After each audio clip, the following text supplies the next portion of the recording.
Video എടുക്കാൻ working.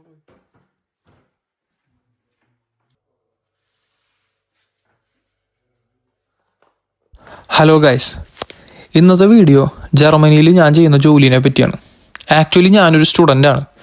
ഇൻസ്റ്റയിൽ ഞാൻ വീഡിയോസ് പോസ്റ്റ് ചെയ്യുമ്പോൾ എൻ്റെ DM-ൽ സ്ഥിരം വരുന്ന ക്വസ്റ്റ്യനാണ്, ഞാനിവിടെ പാർട്ട് ടൈം ചെയ്യുന്നുണ്ടോ, ഉണ്ടെങ്കിൽ അത് എന്താണ് എന്നൊക്കെ ചോദിച്ചുകൊണ്ട്. ആദ്യമൊക്കെ ഈ ചോദ്യത്തിന് ഉത്തരം കൊടുക്കാൻ എൻ്റെ കയ്യിൽ ഉത്തരം ഉണ്ടായിരുന്നില്ല.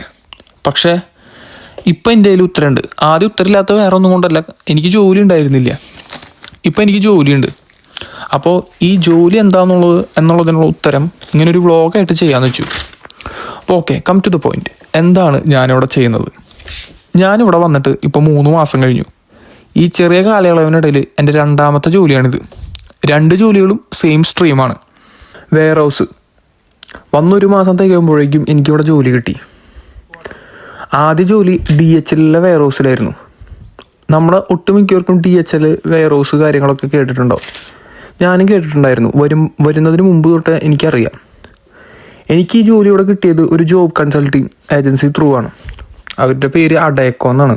ഇവിടെ വരുന്നത് വരെ എന്ത് ജോലി കിട്ടും എന്നുള്ളതിനെ പറ്റിയുള്ള എക്സൈറ്റ്മെൻറ്റിനേക്കാളുപരി ജോലി എങ്ങനെയെങ്കിലും വാങ്ങിച്ചെടുക്കണം എന്നുള്ളൊരു ആവേശമായിരുന്നു എനിക്കുണ്ടായിരുന്നത്. അപ്പോൾ ഈ ജോബ് ഏജൻസിനെ പറ്റിയും DHL പറ്റിയും ഞാനിവിടെ വന്നപ്പോൾ മുതൽ കേൾക്കണതായതുകൊണ്ട് പരമാവധി അവിടെ ജോലി വാങ്ങിച്ചെടുക്കാൻ ഞാൻ നോക്കിയായിരുന്നു. കാരണം അവിടെ നൈറ്റ് ഷിഫ്റ്റിന് കൂടുതൽ പൈസ ഉണ്ടെന്ന് ഞാൻ അറിഞ്ഞിട്ടുണ്ടായത് കൊണ്ട് തന്നെ അവിടെ എങ്ങനെയെങ്കിലും ജോലി കിട്ടണമെന്ന് എന്നുള്ളൊരു വാശി എനിക്കുണ്ടായിരുന്നു. അങ്ങനെ ഞാൻ ഒരു ദിവസം ഈ പറഞ്ഞ അഡേക്കോ ഏജൻസിയിലേക്ക് എൻ്റെ കൂട്ടുകാരെന്ന നമ്പർ വഴി ഞാൻ വിളിച്ചു. അപ്പോൾ അവർ റെസ്പോണ്ട് ചെയ്തു. അവർ പറഞ്ഞു ഒരു ദിവസം വന്ന് കാര്യങ്ങളൊക്കെ കേൾക്കാൻ പറഞ്ഞു, എങ്ങനെയാണ് ജോലിയുടെ സ്വഭാവം എന്നൊക്കെ. അതൊക്കെ കേട്ട് കഴിഞ്ഞ് എന്നെ നൈറ്റ് ഷിഫ്റ്റിലോട്ടാണ് എടുത്തത്. നൈറ്റ് ഷിഫ്റ്റിലെടുത്ത് ഞാൻ ഓക്കെ പറഞ്ഞു, കോൺട്രാക്റ്റ് സൈൻ ചെയ്തു. പക്ഷേ നിർഭാഗ്യമെന്ന് പറയട്ടെ, എനിക്ക് മാക്സിമം ഒരു 8 ദിവസം എനിക്ക് വർക്കിന് പോകാൻ പറ്റുള്ളൂ. കാരണം ഈസ്റ്ററിൻ്റെ സമയത്താണ് നമ്മളെ DHL വെയർ ഹൗസിലേക്ക് എടുത്തത്. DHL ഈസ്റ്ററിൻ്റെ സമയമാകുമ്പോൾ ഒരു പീക്ക് ടൈം വരും. അപ്പോൾ അവിടേക്ക് ആ സമയത്ത് കൂടുതൽ ആൾക്കാർ ആവശ്യമുള്ളത് കൊണ്ട് നമ്മൾ സ്റ്റുഡൻസിനെ കൂടുതൽ എടുക്കുമായിരുന്നു. അങ്ങനെ കിട്ടിയൊരു അവസരത്തിലാണ് നമ്മൾ പോയത്. പക്ഷേ കുറേ പേരെ അവർ പിരിച്ചുവിട്ടു, എന്നെയും അതോടൊപ്പം പിരിച്ചുവിട്ടു 8 ദിവസം കഴിഞ്ഞപ്പോൾ.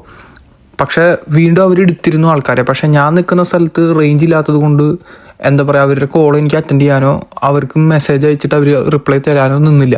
അപ്പോൾ അതുകൊണ്ട് തന്നെ അവിടുത്തെ ജോലി വെറും ഒരു കണക്കുകൾ പ്രകാരമാണെങ്കിൽ ഒരു 2 ആഴ്ച കൊണ്ട് പോയി. പിന്നീട് കിട്ടിയ ജോലിക്കാണ് ഞാനിപ്പോൾ പോകുന്നത്. ഈ ജോലിയും ഞാൻ മുമ്പ് പറഞ്ഞതുപോലെ തന്നെ വെയർ ഹൗസിൽ തന്നെയാണ്. പക്ഷേ DHL വെച്ച് താരതമ്യം ചെയ്യുമ്പോൾ ഈ ജോലി കുറച്ചും കൂടിയും ലൈറ്റാണ്. അധികം പണി നമുക്ക് വരുന്നില്ല. DHL എങ്ങനെയായിരുന്നു എന്ന് വെച്ച് കഴിഞ്ഞാൽ ലോഡിങ്ങും അൺലോഡിങ്ങും മാത്രമാണ് നമുക്ക് വരിക. അപ്പോൾ ഈ ലോഡിങ്ങും അൺലോഡിങ്ങും എന്ന് പറയുമ്പോൾ അൺലോഡിങ് കുറച്ചും കൂടിയും നമുക്ക് എളുപ്പമാണ്. ട്രക്ക് കണ്ടെയ്നേഴ്സ് വരുന്നു, അതിൽ നിന്ന് അധികം വെയിറ്റുള്ള മാക്സിമം ഒരു 30 കിലോ മാത്രമാണ് ബാഗുകളും അല്ലെങ്കിൽ തന്നെ പാക്സും വരിക, ബാഗേജസൊക്കെ വരിക. പക്ഷേ ഇവിടെ എന്ന് പറഞ്ഞു കഴിഞ്ഞാൽ ലോഡിങ് നമുക്ക് വരുന്നില്ല, അൺലോഡിങ് വരുന്നുണ്ട്. പിന്നെ നമുക്ക് റാപ്പിംഗ് എന്ന് പറഞ്ഞൊരു പരിപാടിയുണ്ട്. ആൻഡ് വെയർ ഹൗസിൻ്റെ ഉള്ളിലെ കാര്യങ്ങൾ കാണാൻ വേണ്ടിയാണ് നിങ്ങൾ നിൽക്കുന്നതെങ്കിൽ ഈ വീഡിയോ നിങ്ങൾ തുടർന്ന് കാണേണ്ട കാര്യമില്ല. കാരണം എന്താണെന്ന് വെച്ച് കഴിഞ്ഞാൽ വെയർ ഹൗസിൻ്റെ ഉള്ളിലെ കാര്യങ്ങൾ ഒരിക്കലും നമുക്ക് ഷൂട്ട് ചെയ്യാൻ അനുവദനീയമല്ല. അപ്പോൾ ഞാൻ പെർമിഷൻ ചോദിച്ചു, പക്ഷേ അത് വളരെ നല്ല രീതിയിൽ അവരത് നിരസിച്ചു. പെർമിഷൻ തരാൻ പറ്റില്ല എന്ന് പറഞ്ഞു. അപ്പോൾ അതുകൊണ്ട് തന്നെ ഞാൻ പല രീതിയിലും നോക്കി, പക്ഷെ എനിക്ക് ഷൂട്ട് ചെയ്യാൻ കഴിഞ്ഞിട്ടില്ല. അപ്പോൾ അത് പ്രതീക്ഷിച്ചാണ് നിങ്ങൾ നിൽക്കുന്നതെങ്കിൽ ഒരിക്കലും ഈ വീഡിയോ കാണേണ്ട ആവശ്യമില്ല. പക്ഷേ ഞാൻ പറയുന്ന കാര്യങ്ങളിലെ ഇൻഫോർമേഷൻസ് നിങ്ങൾക്ക് ഉപകാരപ്പെടും എന്നുള്ള രീതിയിലാണെങ്കിൽ നിങ്ങൾക്ക് ഈ വീഡിയോ തുടർന്ന് കാണാം. അപ്പോൾ ഞാനിപ്പോൾ പോകുന്ന വെയർ ഹൗസിൽ എൻ്റെ വർക്ക് എന്ന് പറഞ്ഞു കഴിഞ്ഞാൽ പിക്കിങ്, പാക്കിങ്, അൺലോഡിങ്, ക്ലീനിങ് അങ്ങനെയാണ് വരുന്നത്. അപ്പോൾ പിക്കിങ് നമുക്ക് ഒരു വേഗൺ പോലെ ഒരു ട്രോളി തരും. അതുപോലെ തന്നെ ഒരു കയ്യിലൊരു ഫോൺ തരും. ഫോൺ പോലത്തെ ഒരു ഡിവൈസ് തരും. അതുവഴി കുറച്ച് പ്രൊസീജിയേഴ്സ് ഉണ്ട്, അത് വിവരിക്കാൻ പറ്റില്ല, അത് കണ്ടു കഴിഞ്ഞാൽ മാത്രമേ മനസ്സിലാവുള്ളൂ. അപ്പോൾ ആ ഒരു പ്രൊസീജിയേഴ്സിലൂടെ നമ്മളത് പിക്ക് ചെയ്ത് വേഗനിലാക്കിയ അവരുടെ ഒരു സ്പോട്ടുണ്ട്, അവിടെ എത്തിച്ച് കൊണ്ടുവയ്ക്കുക എന്നുള്ളതാണ് പിക്കിങ്ങിലുള്ളത്. അതേപോലെ തന്നെയാണ് ഒട്ടുമിക്ക പിക്കിങ്ങിലും. അതിൽ തന്നെ പലതരത്തിലുള്ള വേരിയേഷൻസ് ഉണ്ട്. പിന്നെ പാക്കിംഗ് എന്ന് പറഞ്ഞു കഴിഞ്ഞാൽ ഞാൻ കൂടുതലും ചെയ്തിട്ടുള്ള റാപ്പിംഗ് ആണ്. നമ്മൾ ഇവിടെ നമ്മുടെ നാട്ടിലെ കാറ്ററിംഗ് സർവീസിനൊക്കെ ഉപയോഗിക്കുന്ന ക്ലീൻ ഫിലിമില്ലേ, പ്ലാസ്റ്റിക് ഫിലിം, അത് വെച്ച് നമ്മൾ പാലറ്റിൽ അടക്കി വെച്ചിരിക്കുന്ന പ്രോഡക്റ്റ്, അതൊരു ചിലപ്പോൾ എൻ്റെ അത്ര ഹൈറ്റ് ഉണ്ടാകും, ചിലപ്പോൾ എന്നേക്കാളും ഹൈറ്റ് ഉണ്ടായിരിക്കും. ഒരു 6 അടി 6.5 അടി ഉള്ളതുണ്ടാവാം, ചിലപ്പോൾ 7 അടി, ചിലപ്പോൾ അതിനേക്കാളും ചെറുത് 4 അടി 4.5 അടി അത്ര ഹൈറ്റിലുള്ള ചെറിയ സാധനങ്ങളായിരിക്കാം. അപ്പോൾ അത് റാപ്പ് ചെയ്ത് ട്രക്കിലേക്ക് കയറ്റുമ്പോൾ അത് ഈ പറഞ്ഞ പ്രോഡക്റ്റിന് ഒരു പ്രശ്നം വരാൻ പാടില്ല എന്നുള്ള രീതിയിലുള്ള ഒരു പാക്കിങ് നമ്മൾ നടത്തിയിരിക്കണം. അതാണ് പാക്കിങ് എന്ന രീതിയിൽ അവിടെയുള്ള ഒന്നാമത്തെ പാക്കിംഗ് സ്റ്റൈൽ. രണ്ടാമത്തേന്ന് വെച്ച് കഴിഞ്ഞാൽ ബോക്സിനുള്ളിലാക്കലാണ്. അത് ഞാൻ ആകെ ഒരു വട്ടം മാത്രമേ ചെയ്തിട്ടുള്ളൂ. ഇവിടേക്ക് പോകുന്നതിനെ പറ്റി പറയുകയാണെങ്കിൽ ഞാൻ നിൽക്കുന്ന സ്ഥലത്ത് നിന്ന് അത്യാവശ്യം ദൂരമുണ്ട്. വെറ്റ്സ്ലർ എന്ന് പറഞ്ഞ സ്ഥലത്താണ് ഈ പറഞ്ഞ വെയർ ഹൗസ് നിൽക്കുന്നത്. അപ്പോൾ നിങ്ങളിപ്പോൾ വീഡിയോയിൽ കണ്ട പോലെ ഞാൻ ആദ്യം ഒരു ബസ് പിടിച്ചു, പിന്നെ ഇപ്പോൾ ഒരു ട്രെയിൻ കയറി. ഇനി ഈ ട്രെയിൻ ചെന്ന് എത്തുന്നത് ഗീസൺ എന്ന് പറഞ്ഞ സ്ഥലത്താണ്.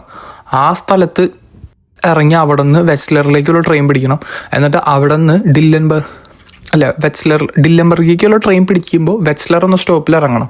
എന്നിട്ട് അവിടെ നിന്ന് ഡിൽഫെൽഡിലേക്കുള്ള ബസ്സിൽ കയറി ഒരു സ്റ്റോപ്പുണ്ട്, അവിടെ ഇറങ്ങണം. അപ്പോൾ അത്രയും ദൂരം സഞ്ചരിച്ചിട്ട് വേണം നമ്മൾ ജോലിക്ക് പോകാൻ. പക്ഷേ ട്രാൻസ്പോർട്ടേഷൻ നമ്മുടെ നാട്ടിലേക്കാളും ഭേദമായതുകൊണ്ട് ഇത്രയും ദൂരത്തൊക്കെ നമുക്ക് ഡെയിലി ജോലിക്ക് പോയി വരാം. എങ്ങനെ പോയാലും ഒരു ട്രാവലിംഗ് നോക്കുകയാണെങ്കിൽ സ്പീഡല്ല പറയുന്നത്, ട്രാവലിംഗ് ഡിസ്റ്റൻസ് നോക്കുകയാണെങ്കിൽ എങ്ങനെ പോലും ഒരു 10-40 കിലോമീറ്റർ എങ്ങനെ പോലും ഉണ്ടായിരിക്കും. സോ ഇതാണ് ട്രാവലിങ്ങിൽ നമുക്ക്. എന്നാലും ഇത്രയും സൂപ്പർ ട്രാൻസ്പോർട്ടേഷൻ സിസ്റ്റം ഉണ്ടായിട്ടും ഞാൻ കുറച്ചൊക്കെ ബുദ്ധിമുട്ട് അനുഭവിക്കുന്നുണ്ട്. നമ്മൾ നേരത്തെ എണീക്കണം. സത്യം പറഞ്ഞാൽ എനിക്ക് 7 മണിക്കാണ് അവിടെ ജോലി വരുന്നത്. ഞാനിവിടുന്ന് 4:45 ഇറങ്ങും. 4:45 ഇറങ്ങി, കാരണം എന്നാൽ മാത്രമേ കറക്റ്റ് ഈ പറഞ്ഞ കണക്ഷൻ ട്രെയിൻസൊക്കെ കിട്ടുള്ളൂ. അപ്പോൾ അതുകൊണ്ട് തന്നെ കറക്റ്റ് പങ്ക്ച്വലായി നിന്നില്ലെങ്കിൽ എല്ലാ പണിയും പാളും. എടുത്തായിരുന്നെങ്കിൽ നമുക്ക് കുറച്ച് നേരം വൈകിയാലും വിഷയം ഉണ്ടാവില്ല. പക്ഷേ നേരത്തെ എനിറ്റില്ലെങ്കിൽ ഇത്രയും ദൂരം ഉള്ളത് കൊണ്ട് നമുക്ക് ചിലപ്പോൾ പണി പാളാൻ സാധ്യതയുണ്ട്. അങ്ങനെ ഒരു വട്ടം സംഭവിച്ചിട്ടുണ്ട്. അപ്പോൾ ഈ കാണുന്നതാണ് ഗീസൺ റെയിൽവേ സ്റ്റേഷൻ. 12-ാം നമ്പർ പ്ലാറ്റ്ഫോമിലാണ് സാധാരണ വരാറ്. ഇനി എന്തെങ്കിലും മാറ്റം ഉണ്ടെങ്കിൽ അവിടെ കാണിക്കും. ഇന്ന് മാറ്റം ഉണ്ടാവരുതെന്ന് വിചാരിച്ചിട്ടാണ് ഞാൻ പോയത്. പക്ഷേ അങ്ങനെയല്ലായിരുന്നു. ശരിക്കും 9-ാമത്തെ പ്ലാറ്റ്ഫോമിലായിരുന്നു. ഞാനാണെങ്കിൽ DB എന്ന് പറഞ്ഞൊരു ആപ്പ് ഉണ്ട്, അതുവഴിയാണ് നമ്മുടെ ട്രാൻസ്പോർട്ടേഷൻ ബസ്സായാലും ട്രെയിൻ ആയാലും ഒക്കെ നോക്കുക. പക്ഷെ ഞാൻ ഇവിടെയാണ് സാധാരണ വണ്ടി വരാറുള്ളൂ എന്ന് വെച്ചിട്ട് നേരെ കയറിപ്പോയി. പക്ഷേ പെട്ടു ഗൈസ്. വീണ്ടും ഇറങ്ങി 9-ാമത്തെ പ്ലാറ്റ്ഫോമിലേക്ക് പോകണം. അവിടെ ഇട്ടുണ്ടെന്ന് സ്ക്രീനിൽ കാണിച്ചിട്ടുണ്ടായിരുന്നു. അപ്പോൾ ഞാൻ എന്ത് ചെയ്തു, വീണ്ടും തിരിച്ച് നടക്കുക, അല്ലാതെ വേറെ എന്ത് ചെയ്യാനാ. ഇതേ കണ്ട അടിയിൽ എഴുതിയാണ് കണ്ട 5:40 RB40 ഡില്ലംബർഗ് വയ വെറ്റ്സ്ലർ. അതാണ് നമ്മുടെ ട്രെയിൻ. അതിൻ്റെ അവിടെ അപ്പുറത്ത് ഗ്ലൈസ് 9 എഴുതിയിട്ടുണ്ടാവും. 9 9 എന്ന് പറയാം ജർമ്മനിൽ. അപ്പോൾ നമുക്ക് അങ്ങോട്ട് പോകണം. അപ്പോൾ കണ്ടവരൊക്കെ തിരിച്ചിറങ്ങുന്നത് കണ്ട എല്ലാവരും ഒരു മടുപ്പ്. ഇങ്ങനെ ഒരു സംഭവം വന്നു കഴിഞ്ഞാൽ ഒട്ടുമിക്കവരും ഒരു മടുപ്പായിരിക്കും. കാരണം ആദ്യം ചിലപ്പോൾ DB അവർ DB നോക്കിയിട്ടുണ്ടാവും. ഞാൻ DB നോക്കിയില്ലെന്ന് വെച്ചാൽ അവർ നോക്കാണ്ടിരുന്നുണ്ടാവില്ല. ചിലപ്പോൾ അവർ നോക്കിയിട്ടുണ്ടാവില്ല, അങ്ങനെയുള്ളവരുണ്ടാവും. അപ്പോൾ അവർ നോക്കിയപ്പോൾ ചിലപ്പോൾ ആദ്യം ഇവിടെ വരുന്നവൻ കാണിച്ചിട്ടുണ്ടാവുക. പിന്നെ അതേ 9ലേക്ക് മാറ്റിയത് ഇവിടെ വന്നപ്പോഴാണ് പറഞ്ഞിട്ടുണ്ടാവുക. പിന്നെ ഒട്ടുമിക്കവരും എന്നെ പോലെ തന്നെയാവും, കാരണം സ്ഥിരം ഈ പറഞ്ഞ പ്ലാറ്റ്ഫോമിൽ നിന്നല്ല കയറുന്നത്. ഇനി നമുക്ക് 9-ാമത്തെ പ്ലാറ്റ്ഫോമിലേക്ക് പോകണം. അവിടെ നമ്മൾ ട്രെയിൻ ഇട്ടിട്ടുണ്ടാവും. അവിടെ നിന്നാണ് ഇനി വെറ്റ്സ്ലറിലേക്ക് പോവുക. അപ്പോൾ ഇനി ബാക്കിയുള്ളത് നമുക്ക് കാണാം. വെറ്റ്സ്ലറിൽ എത്തിയിട്ട് നമുക്ക് പിന്നെ വീണ്ടും ഡിൽഫെൽഡിലേക്കുള്ള ബസ് പിടിക്കണം. അപ്പോൾ ഇതൊക്കെയാണ് ഗീസൺ റെയിൽവേ സ്റ്റേഷൻ്റെ അവസ്ഥ. ഇവർ നല്ല രസമാണ്, സിസ്റ്റമാറ്റിക്കാണ്. പിന്നെ ചില സമയത്ത് ചിലപ്പോഴൊക്കെ ഈ പറഞ്ഞ പോലെ ട്രെയിൻ വെറുതെ കണ്ട. ഇതാണ് ഡില്ലൻബർഗ് 5:40. ഇതാണെന്ന മര്യാദയ്ക്ക് ആദ്യമേ അവിടെ കൊടുത്താൽ മതി. ഇങ്ങനെയുള്ള ചെറിയ ചെറിയ കുസൃതികൾ ജർമ്മൻ റെയിൽവേ പരിപാടികൾ ചെയ്യാറുണ്ട്. പിന്നെ ഇവിടുത്തെ ചില സമയത്ത് ട്രെയിൻ ലേറ്റ് ആവലൊക്കെ അത്യാവശ്യം ഷോക്കാണ്. ഇവിടെ ഞാൻ എപ്പോഴും പറയുന്നത് വെച്ച് കഴിഞ്ഞാൽ നമ്മുടെ നാട്ടിലെ പോലെയല്ല. ഇപ്പോൾ ബസ്സിൻ്റെ കാര്യമാണ് കൂടുതലും. എപ്പോഴും നമ്മുടെ നാട്ടിൽ നിന്നൊക്കെ പറഞ്ഞു കഴിഞ്ഞാൽ ഇഷ്ടം പോലെ 10 മിനിറ്റ് 5 മിനിറ്റ് കൂടുമ്പോൾ ബസ്, അങ്ങനെയുള്ള അവസ്ഥകളുണ്ട്. പക്ഷേ ഇവിടെ എന്ന് വെച്ചാൽ ഏതൊരു സ്ഥലത്താണെങ്കിലും 15 മിനിറ്റെങ്കിലും മിനിമം ഗ്യാപ്പ് വരും, 15-20 മിനിറ്റ്. ഗീസണിൽ നിന്ന് ട്രെയിൻ കയറിയാൽ പിന്നെ നമ്മൾ 2-ാമത്തെ സ്റ്റോപ്പിലാണ് ഇറങ്ങേണ്ടത്. 2-ാമത്തെ സ്റ്റോപ്പാണ് വെറ്റ്സ്ലർ വരുന്നത്. അത് നമുക്ക് സ്ക്രീനിൽ ഇങ്ങനെ ഒരു സ്ക്രീൻ ഉണ്ടാവും എല്ലാ ട്രെയിനിലും നമുക്ക് സ്റ്റോപ്പ് കാണിക്കാൻ. ആദ്യം ഡ്യൂണൻഹോഫൻ, പിന്നെയാണ് വെറ്റ്സ്ലർ വരുന്നത്. അവിടെ നമ്മൾ ഗ്ലൈസ് കണ്ട, അതാണ് പ്ലാറ്റ്ഫോം. 7-ാമത്തെ പ്ലാറ്റ്ഫോമിലാണ് നമ്മൾ ഇറങ്ങേണ്ടത് എന്നുള്ളതാണ് ആ 7 എന്നുള്ളത് കാണിക്കണത്. കുറച്ചു നേരം ട്രെയിനിലിരുന്നു. അത് കഴിഞ്ഞ സമയമായപ്പോൾ ട്രെയിൻ എടുത്തു. ഇനി നമുക്ക് ഒരു 10-15 മിനിറ്റിനുള്ളിൽ 15 മിനിറ്റ് വേണ്ട, 10-15 മിനിറ്റ് അതിനുള്ളിൽ വെറ്റ്സ്ലർ എത്തും. വെറ്റ്സ്ലർ എത്തിക്കഴിഞ്ഞാൽ പിന്നെ ബസ് പിടിക്കണം. അവിടെ നമുക്കൊരു ട്രെയിൻ ഇറങ്ങി ഏകദേശം ഒരു 10-15 മിനിറ്റ് നമുക്ക് അവിടെ ഒരു ഹോൾട്ട് വരും. കാരണം ബസ് ഈ പറഞ്ഞ പോലെ ആയതുകൊണ്ട് ഇടയ്ക്കിടയ്ക്കില്ല 15 മിനിറ്റ് 20 മിനിറ്റൊക്കെ ഗ്യാപ്പിലാണ് ബസ്സുള്ളത്. അപ്പം അങ്ങനെയുള്ളത് കൊണ്ട് കുറച്ച് നേരം അവിടെ വെയിറ്റ് ചെയ്യേണ്ടി വരും. ഡോൾഹൈമിക്കുള്ള ബസ് പിടിക്കണം, 16-ാം നമ്പർ. അവിടെ പിന്നെ അവിടുത്തെ നമ്മൾ അവിടെ എത്തുമ്പോൾ കാണാൻ പറ്റും. അവിടെ നിങ്ങൾ റെയിൽവേ സ്റ്റേഷനിലുള്ള പ്ലാറ്റ്ഫോം പോലെ തന്നെ ബസ്സുകൾക്ക് ഓരോ പ്ലാറ്റ്ഫോമുകളുണ്ട്. അവിടെയാണ് ബസ്സുകൾ വരിക. സ്ക്രീൻ ഉണ്ടാവും, അതിലിങ്ങനെ തെളിഞ്ഞ് കാണാൻ പറ്റും. അത് വെറ്റ്സ്ലറിലും പിന്നെ ചില സ്ഥലങ്ങളിൽ മാത്രമേ ഞാൻ കണ്ടിട്ടുള്ളൂ, കുറച്ച് സിറ്റി ആയിട്ടുള്ള സ്ഥലങ്ങളിൽ. അങ്ങനെ നമ്മളിപ്പോൾ വെറ്റ്സ്ലറിലെത്തി. ഇതാണ് ഞാൻ പറഞ്ഞ ബസ് സ്റ്റോപ്പ്. അവിടെ കാണുന്ന നീല കളറുള്ള സ്ക്രീൻ കണ്ട, അതിലാണ് കാണിക്കുക ഇപ്പം നമുക്കുള്ള ബസ് ഇനി വരാൻ ഇനിയും 8 മിനിറ്റ് ഉണ്ട്. ഞാൻ ഇറങ്ങിയിട്ട് ഇപ്പോൾ ഒരു 5 മിനിറ്റ് ആയി.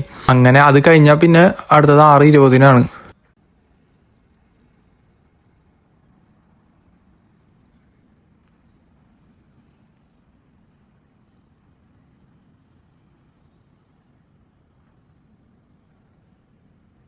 നമുക്ക് കയറേണ്ട ബസ് വന്നിട്ടുണ്ട്, ഡോൾഹൈമിലേക്കുള്ള നമ്പർ 16. നമ്മുടെ കയ്യിലുള്ളൊരു കാർഡ് കാണിച്ചിട്ടാണ് നമ്മൾ കയറുക ഉള്ളിലേക്ക്. പക്ഷേ ചിലപ്പോൾ കാണിക്കേണ്ട ആവശ്യമില്ല, ചില ഡ്രൈവർമാർക്ക് അതൊരു പ്രശ്നമാണ്. പക്ഷേ ഈ വണ്ടിയുടെ ഡ്രൈവർ വലിയ സീനില്ലാത്തതുകൊണ്ട് കാണിച്ചില്ലെങ്കിലും കുഴപ്പമില്ല. കാരണം തിരക്കായതുകൊണ്ട് തന്നെ നോക്കാൻ ആൾ അധികം മെനക്കെടാറുമില്ല. അത് കുറേ ഡ്രൈവർമാരുണ്ട് അങ്ങനെ. ഇനി ഇവിടെ നിന്നൊരു 5 മിനിറ്റ് ഉണ്ടാവും. ആ 5 മിനിറ്റ് ഇരുന്ന് കഴിഞ്ഞ് കഴിഞ്ഞാൽ നമ്മുടെ സ്ഥലത്തെത്തും. ഇതൊക്കെയാണ് ഇവിടുത്തെ ബസ്സിൻ്റെ കണ്ടീഷൻ. അടിപൊളിയാണ്. നമ്മുടെ KURTC അങ്ങനത്തെ ബസ്സാണ് ഇവിടെ ഉള്ളത് ഫുള്ളും. അങ്ങനെ ബസ്സിൽ കയറി. അതേപോലെ ഒരു കാര്യം പറയാനുള്ളതെന്ന് വെച്ച് കഴിഞ്ഞാൽ, മുമ്പ് ഞാൻ ചെയ്ത വീഡിയോയിൽ ഞാൻ പറഞ്ഞിട്ടുണ്ടായിരുന്നു, വീഡിയോ അല്ല റീലിൽ, അതിൽ ഞാൻ പറഞ്ഞിട്ടുണ്ടായിരുന്നു ഇവിടുത്തെ ട്രാൻസ്പോർട്ടേഷൻ ഭൂരിഭാഗവും പ്രൈവറ്റൈസ്ഡ് ആയിരുന്നു. അതൊരു മിസ്ഇൻഫോർമേഷൻ ആയിരുന്നു, തെറ്റായ ഇൻഫോർമേഷൻ ആയിരുന്നു. അത് എൻ്റെ ഒരു അറിവില്ലായ്മ കൊണ്ട് ഞാൻ ചോദിച്ചപ്പോൾ എനിക്ക് അന്വേഷിച്ചപ്പോൾ അറിഞ്ഞൊരു കാര്യമാണ് അത്. പക്ഷെ തെറ്റായിട്ട് പറഞ്ഞെന്ന ആൾക്ക് അറിയണ്ടായിരുന്നില്ല. അപ്പോൾ പിന്നീടാണ് മനസ്സിലായത് ഇവിടെ ഉള്ളതും ഭൂരിഭാഗവും പബ്ലിക് ട്രാൻസ്പോർട്ടേഷൻ തന്നെയാണ്. പ്രൈവറ്റൈസ്ഡ് ഒരു ഓർഗനൈസേഷൻ അല്ല ഇവിടുത്തെ ട്രാൻസ്പോർട്ടേഷൻ. അപ്പോൾ അതിപ്പോൾ ഒന്ന് പറയാമെന്ന് കരുതി. അങ്ങനെ വണ്ടി എടുത്തു. നമുക്കിനി ഞാൻ പറഞ്ഞല്ലോ ഒരു 10 മിനിറ്റിനുള്ളിൽ എത്തും. അങ്ങനെ ഇതാണ് നമ്മുടെ സ്റ്റോപ്പ്. ഇവിടെ ഇറങ്ങിക്കഴിഞ്ഞ് കഴിഞ്ഞാൽ ഒരു 100 മീറ്റർ നമുക്ക് നടക്കാൻ വരുന്നുള്ളൂ. അങ്ങനെ ഞാൻ ഇറങ്ങി. അതിൻ്റെ റൈറ്റ് സൈഡിൽ കാണുന്നതാണ് BMW ഷോറൂം. പിന്നെ നിങ്ങളും BMW തന്നെയാണോ പറയൽ? ഞാൻ പണ്ട് BMW എന്നാണ് പറഞ്ഞിരുന്നത്. പിന്നെ ഒരു റീല് കണ്ടപ്പോഴാണ് പറഞ്ഞത് ബയേർഷ മൊട്ടാര വിറക്കുക അങ്ങനെ എന്തോ ഒരു സംഭവമാണെന്നും ഒക്കെ അറിഞ്ഞത് പിന്നെയാണ്. ഇപ്പോഴും നിങ്ങൾ BMW എന്നാണോ പറയണേ? അങ്ങനെയാണെങ്കിൽ ഒന്ന് കമൻറ്റ് ചെയ്യും, നിങ്ങളെന്താ പറയണേ എന്നുള്ളത്. ജർമ്മനി ശരിക്കും കാർ ലവേഴ്സിന് പറ്റിയൊരു കൺട്രിയാണ്. ഒരുപാട് നല്ല നൈസ് സ്പോർട്സ് കാറാണെങ്കിലും അതുപോലെ തന്നെ മറ്റു തരത്തിലുള്ള കാറുകളൊക്കെ കാണാൻ പറ്റും. ഞാനൊരു കാർ ലവറാണ്, പക്ഷെ എനിക്ക് അതിനെ പറ്റിയുള്ളൊരു നോളജ് അധികമില്ല. അതുകൊണ്ടാണ് ഞാൻ ഒരുപാട് കാര്യങ്ങൾ ഇതിനെപ്പറ്റി പറയാത്തത്. എനിക്കറിയില്ല ശരിക്കും. അങ്ങനെ നമ്മൾ നമ്മുടെ വർക്ക് ഡെസ്റ്റിനേഷനിൽ എത്തിയിരിക്കുകയാണ്. ഈ കാണുന്ന ബിൽഡിങ്ങുകളിൽ ഒരെണ്ണമാണ് നമ്മുടെ. ഇവിടെ വേറെ എന്തൊക്കെയോ ഒരു കൺസ്ട്രക്ഷൻ പരിപാടികളുണ്ട്, എനിക്ക് കൃത്യം അറിയില്ല. എന്തോ നല്ല വലിയ വലിയ വണ്ടികൾ എപ്പോഴും പോകണ കാണാം. ഈ കാണുന്നതാണ് നമ്മുടെ ബിൽഡിങ് ലെഫ്റ്റ് സൈഡിൽ ആംഗ്ലാന്ന് എഴുതിയേക്കണ കണ്ട, ആംഗ്ല. ഇതൊരു എന്താ പറയുക, ഫാമിങ് എക്യുപ്മെൻറ്റ്സ്, ഈ പറയുന്ന മൗവറൊക്കെ ഇല്ലേ, നമ്മുടെ ഗ്രാസ് മൗവർ, പിന്നെ റോബോട്ടിക് മൗവർ, അങ്ങനത്തെ ഐറ്റംസൊക്കെ അതിൻ്റെയൊക്കെ ഒരു വെയർ ഹൗസാണ്. ഇത് വരുന്നത് കൂടുതലും ചൈനയിൽ നിന്നാണെന്നാണ് എനിക്ക് മനസ്സിലാക്കാൻ കഴിഞ്ഞത്. പിന്നെ ഓൾ യൂറോപ്പിലേക്ക് ഇതിൻ്റെ ഒരു സപ്ലൈ ഉണ്ട്. ഇതാണ് നമ്മുടെ കമ്പനി വെയർ ഹൗസ്. DHL വെച്ച് നോക്കുമ്പോൾ ഇത് ചെറുതാണ് കേട്ടോ. കാരണം DHL എന്ന് പറഞ്ഞു കഴിഞ്ഞാൽ ഇപ്പം നിൽക്കുന്ന ആ 4-5 ബിൽഡിങ്ങുകൾ നിൽക്കുന്ന ആ ഒരു ഏരിയയിൽ അത് ഫുൾ ഇപ്പം ഈ കാണുന്ന ഫുൾ ഏരിയ, ഈ ഒരു ഫുൾ ഏരിയയിലാണ് ഒരു DHLൻ്റെ വെയർ ഹൗസ് നിൽക്കുന്നത്. ഞാൻ മുമ്പ് പോയി പണിയെടുത്തത് അത് ഓബർട്ട് ഹൗസനിലായിരുന്നു. അതിന് ദൂരമൊക്കെ ഉണ്ട് കേട്ടോ. അങ്ങനെ അവിടെ ഇതേപോലെ അല്ല. ഇവിടെ എന്ന് വെച്ച് കഴിഞ്ഞാൽ 2-3 അല്ലെങ്കിൽ ഒരു 5 മാക്സിമം ഒരു 7 ട്രക്ക് അങ്ങനെയൊക്കെ വരുള്ളൂ. അവിടെ എന്ന് വെച്ച് കഴിഞ്ഞാൽ ഒരു 10-15 ട്രക്കുകൾ ഇങ്ങനെ എപ്പോഴും പോയോണ്ടിരിക്കും. ഒരെണ്ണം ലോഡ് ഇറക്കാൻ വരുന്നു, ഒരെണ്ണം ലോഡ് കയറ്റി പോകുന്നു. അങ്ങനത്തെ ഒരു സ്കീമാണ് ഇവിടെ. ഇപ്പം നമ്മൾ എത്തിയിരിക്കുന്ന സമയം എന്ന് പറയുന്നത് 6:15 സംതിങ് ആയിട്ടുള്ളൂ. ഇനിയുണ്ട് നമുക്കൊരു 3/4 മണിക്കൂർ. ഞാൻ സാധാരണ എന്താ ചെയ്യാന്ന് വെച്ച് കഴിഞ്ഞാൽ വന്നു കഴിഞ്ഞ് കഴിഞ്ഞാൽ ക്യാൻറ്റീനിൻ്റെ സൈഡിലേക്ക് പോവും, അവിടെ പോയിരിക്കും. അങ്ങനെയാണ് ചെയ്യാറ്. എൻ്റെ പിന്നാലെ വരുന്നവരും കണ്ട. ഇവർക്കൊക്കെ ഉള്ള പ്രശ്നം എന്താണെന്ന് വെച്ച് കഴിഞ്ഞാൽ ദൂരത്തുനിന്ന് വരുന്നതുകൊണ്ടാണ് അവർ ഇത്ര നേരത്തെ എത്തുന്നത്. കാരണം കറക്റ്റ് സമയത്തിന് എത്താനുള്ളൊരു കണക്ഷൻ ട്രെയിനോ അല്ലെങ്കിൽ ട്രാൻസ്പോർട്ടേഷൻ ബസ്സോ ഒന്നും ഉണ്ടാവില്ല. അതുകൊണ്ടാണ് ഇവർ ഇത്ര നേരത്തെ വന്ന് ഇവിടെ ഇരിക്കും. തണുപ്പൊക്കെ ഇപ്പം വിൻ്ററിലൊക്കെ ഈ ജോലി ഇപ്പോൾ ഉണ്ടാവുമെന്നറിയില്ല. കാരണം എപ്പോൾ വേണമെങ്കിലും പിരിച്ചു വിടാമല്ലോ. അപ്പം ഇനി ഉണ്ടെങ്കിൽ തന്നെ വിൻ്ററിലൊക്കെ നമ്മളിവിടെ ഈ സമയത്ത് വന്നിരിക്കുകയാണെങ്കിൽ പെടും. കാരണം നമുക്കൊരു ഷെൽട്ടർ ഇല്ല, ഒരു വെയിറ്റിംഗ് ഷെൽട്ടർ ഇല്ല. അപ്പോൾ ഗ്ലൗ നല്ല ജാക്കറ്റൊക്കെ ഇട്ടിരുന്നാലും വിൻ്ററിൽ അത്യാവശ്യം നല്ല തണുണ്ടാവുന്ന കേട്ടത്. അങ്ങനെയാണെങ്കിൽ പണി പാടും, നല്ല കഷ്ടപ്പാടായിരിക്കും. കാലത്തെനിക്ക് വരണം, ഇവിടെ ഒന്ന് ഇരിക്കണം. പിന്നെന്ന് വെച്ച് കഴിഞ്ഞാൽ എൻ്റെ കാര്യം ഉറപ്പില്ല. ഞാൻ ചിലപ്പോൾ നല്ലൊരു ജോലി വേറെ കിട്ടുകയാണെങ്കിൽ ഞാനും മാറാൻ നോക്കുന്നുണ്ട്. വെയർ ഹൗസ് തുറക്കാത്തതുകൊണ്ട് ഞാനിപ്പോൾ എന്തായാലും അവിടെ അറ്റത്തൊരു പച്ച പെട്ടി കണ്ട, അതിൻ്റെ അപ്പുറത്ത് ഒരു ചെറിയ ഒരു ഔട്ട്ഡോർ സിറ്റിംഗ് ഉണ്ട്. അപ്പോൾ അവിടെ പോയി ഇരിക്കാമെന്ന് വിചാരിച്ചു. ഈ കാണുന്നതാണ് ഔട്ട്ഡോർ സിറ്റിംഗ്. ഇത് ക്യാൻറ്റീനിൽ നിന്ന് നമുക്ക് ഫുഡൊക്കെ വാങ്ങിച്ച് ഇവിടെ ഒന്ന് ഇരുന്ന് കഴിക്കാം. ഈ കാണുന്നതാണ് ക്യാൻറ്റീൻ. നമുക്ക് 2 പൗസയാണ് ഇവിടെ ഉള്ളത്. ഒന്ന് ഒരു 9:30 ആകുമ്പോൾ, പിന്നെ ഒരു 12:30 ആകുമ്പോൾ. നമ്മൾ ബ്രേക്കിനെ പറയുന്നതാണ് ഇവിടെ പൗസാന്നുള്ളത്. ഇപ്പം ഞാൻ പറഞ്ഞില്ലേ, ഒരു 6:15 കഴിഞ്ഞു. അങ്ങനെ ഇനി ഇവിടെ കുറച്ച് നേരം നമ്മൾ വെയിറ്റ് ചെയ്തിരിക്കണം. ഇതാണ് വെയർ ഹൗസിലേക്ക് കയറേണ്ട വഴി നമുക്ക് വർക്കേഴ്സിനുള്ളത്. അപ്പോൾ വെയർ ഹൗസ് തുറന്നിട്ടുണ്ട്. ഇതാണ് വെയർ ഹൗസിൻ്റെ ഉൾഭാഗം. കൂടുതൽ ഇനി ഞാൻ കാണിക്കില്ല, കാരണം കാണിച്ചു കഴിഞ്ഞ് കഴിഞ്ഞാൽ പ്രശ്നമാവും. അങ്ങനെ ഞാൻ പോയി ബാഗ് വെച്ച് വർക്കിന് കയറി. ഇപ്പം അതേ ആദ്യത്തെ ബ്രേക്കായി. ഇതിൻ്റെ ഇടയിലുള്ളതൊന്നും ഞാൻ പറഞ്ഞില്ലേ, കാണിക്കാൻ പറ്റില്ല. അത് പ്രതീക്ഷയാണ് നിങ്ങളിരിക്കുന്നെങ്കിൽ ഈ വീഡിയോ കാണണ്ട, കണ്ടിട്ട് കാര്യമില്ല. പക്ഷേ എനിക്ക് ഇതിൻ്റെ ഉള്ളിലെ പരിപാടികൾ എന്താണ് എന്നൊക്കെ പറഞ്ഞു തരാനേ എനിക്ക് പറ്റുള്ളൂ. കാരണം ഷൂട്ട് ചെയ്ത് കഴിഞ്ഞ് കഴിഞ്ഞാൽ പ്രശ്നമാണ്, എൻ്റെ പണി പോവും. അപ്പം പണി പോയി കഴിഞ്ഞ് കഴിഞ്ഞാൽ അരി വാങ്ങാൻ പറ്റില്ല. അതുകൊണ്ടാണ് അങ്ങനെ. ഇപ്പോൾ പൗസയാണ്. ഇപ്പോൾ പൗസയ്ക്ക് ഞാൻ ക്യാൻറ്റീനിലേക്കാണ് പോകുന്നത്. നമ്മളിത് ഇപ്പോൾ ക്യാൻറ്റീനിലെത്തി. ഇനി ഞാൻ കുറച്ച് ഫ്രൈഡ് റൈസ് ഉണ്ടാക്കി കൊണ്ടുവന്നിട്ടുണ്ടായിരുന്നു. ഇനി അത് കഴിക്കണം. 2 നേരത്തേക്ക് കൂടി ഒരു ചെറിയ ടിഫിനിലേക്ക് കൊണ്ടുവന്നു. നമുക്ക് അത്ര സമയമേ ഉള്ളൂ, വേറെ ഒന്നും കുക്ക് ചെയ്യാനൊന്നും പറ്റിയൊന്നും ഉണ്ടായില്ല. അപ്പോൾ അത് കഴിക്കണം. അപ്പോൾ കുറേ പേരെങ്കിലും ക്യൂരിയസ് ആവും, എത്ര രൂപയാണ് എനിക്കിവിടെ ഈ വർക്കിൽ നിന്ന് കിട്ടുന്നത്, എത്ര ഞാൻ ഏൺ ചെയ്യുന്നുണ്ടെന്നൊക്കെ. ആക്ച്വലി ഈ വർക്ക് സത്യം പറയുകയാണെങ്കിൽ മറ്റെൻ്റെ കൂട്ടുകാരന്മാരൊക്കെ ചെയ്യുന്ന വർക്കിനെ വെച്ച് അപേക്ഷിച്ച് ഇത് എനിക്ക് സത്യം പറഞ്ഞു കഴിഞ്ഞാൽ വലിയ ലാഭമുള്ള പരിപാടിയൊന്നുമല്ല. എന്ന് വെച്ച് കഴിഞ്ഞാൽ സേവിങ്സിലോട്ട് എനിക്കൊന്നും കിട്ടില്ല. കറക്റ്റ് എൻ്റെ കാര്യങ്ങൾ നടന്നു പോകും. ഇപ്പോൾ ഇവിടെ കയറിയിട്ട് 2 മാസമായുള്ളൂ. ആദ്യത്തെ മാസം എനിക്ക് കിട്ടിയ സാലറി എന്ന് പറഞ്ഞു കഴിഞ്ഞാൽ ഒരു 200 യൂറോയാണ്. അതെന്ന് വെച്ച് കഴിഞ്ഞാൽ എനിക്ക് ആകെ 2 ദിവസം വർക്ക് ഉണ്ടായിരുന്നുള്ളൂ. പക്ഷേ പിന്നത്തെ മാസം എനിക്ക് കിട്ടിയത് 700 യൂറോയാണ്. ഇനിയിപ്പോൾ 2ാമത്തെ മാസം കഴിഞ്ഞപ്പോൾ 3ാമത്തെ മാസത്തിലേക്ക് കടന്നിരിക്കുകയാണ്. അപ്പോൾ ഇനി ഈ മാസം എങ്ങനെയാണെന്ന് അറിയില്ല. ശരിക്കും അവരുടെ കോൺട്രാക്റ്റ് പ്രകാരം 16 മണിക്കൂറാണ് നമുക്ക് ആഴ്ചയിൽ വർക്ക് വരുന്നത്. അന്ന് വെച്ച് കഴിഞ്ഞാൽ ഒരു ദിവസം 8 മണിക്കൂറാണ് വർക്ക്. അപ്പോൾ അങ്ങനെ നോക്കുകയാണെങ്കിൽ ആഴ്ചയിൽ 2 ദിവസം വെച്ച് മാസത്തേക്ക് 8 ദിവസം. മാസത്തിൽ നമ്മൾ 8 ദിവസം പണിയെടുക്കുകയാണെങ്കിൽ അങ്ങനെ പോലെ ഒരു 790-800 യൂറോ നമുക്ക് കിട്ടേണ്ടതാണ്. പക്ഷേ എന്തുകൊണ്ടാണ് എനിക്ക് കഴിഞ്ഞ മാസം എനിക്ക് 700 യൂറോ കിട്ടിയതെന്ന് വെച്ച് കഴിഞ്ഞാൽ വർക്ക് കുറവായിരുന്നു. ഒരു ദിവസം നമുക്ക് വർക്ക് കുറവേ കിട്ടിയുള്ളൂ. അപ്പോൾ പിന്നെ അങ്ങനെ ഇപ്പോൾ നോർമലി ഇവിടെ വർക്ക് കുറവാണെന്നാണ് വെയർ ഹൗസിൻ്റെ ഉള്ളിലുള്ള ഒരു പറച്ചിൽ. ഇവിടെ വർക്ക് ചെയ്യുന്ന എൻ്റെ ചില കൂട്ടുകാരന്മാരെ വെച്ച് നോക്കുമ്പോൾ എനിക്ക് പിന്നെയും ഭേദമാണ്. അവർക്ക് ചിലവർക്ക് 600 കിട്ടിയവരുണ്ട്, ചിലർ 500 കിട്ടിയവരുണ്ട്. അപ്പോൾ ഇത് ഒരു താൽക്കാലികമെന്ന് ഇപ്പം ഞാൻ കരുതുന്നുള്ളൂ. കാര്യം ഇതൊരു പാർട്ട് ടൈം ജോബാണ്, പക്ഷെ ഒരു മിനി ജോബിൻ്റെ സെറ്റപ്പിലേക്ക് ഇത് മാറിക്കൊണ്ടിരിക്കുകയാണ്. കാരണം വർക്ക് കുറവാണ്. ആൻഡ് ഇവിടുത്തെ ഒരു സ്കീം എന്ന് പറഞ്ഞു കഴിഞ്ഞാൽ നമുക്ക് 2 ടൈപ്പ് ജോലി ഒരേ സമയം ചെയ്യാൻ പറ്റും. അതിലൊന്ന് പാർട്ട് ടൈം, പിന്നെ ഒന്ന് മിനി ജോബ്.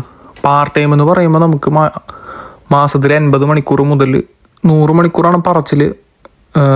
അതിന് കൂടുതൽ എടുക്കുന്നവരൊക്കെ ഉണ്ട്. അത് മേ ബി ലേറ്റർ ആയിരിക്കും അതിൻ്റെ ഒരു ആഫ്റ്റർ എഫക്റ്റ് വരെ ടാക്സ് കട്ട് ചെയ്ത് പോയെങ്കിലും ജനറലി ഒരു 80 മണിക്കൂറാണ് നമുക്ക് വർക്ക് ചെയ്യാൻ പറ്റുക. ഈ 80 മണിക്കൂർ വർക്ക് ചെയ്യാൻ പറ്റുന്നതിനാണ് പാർട്ട് ടൈം എന്ന് പറയുക. പിന്നെയുള്ള സ്കീം മിനി ജോബ് എന്താണെന്ന് വെച്ച് കഴിഞ്ഞ് കഴിഞ്ഞാൽ നമുക്ക് മിനി ജോബിനെ കോൺട്രാക്ട് സൈൻ ചെയ്ത് നമ്മൾ 530 യൂറോയാണ് നമ്മൾ വാങ്ങുന്നതെങ്കിൽ അതിന് ടാക്സ് ഉണ്ടാവില്ല. അതാണ് ഈ മിനി ജോബിൻ്റെ സ്കീം. അത് അവർ കുറവായിരിക്കും.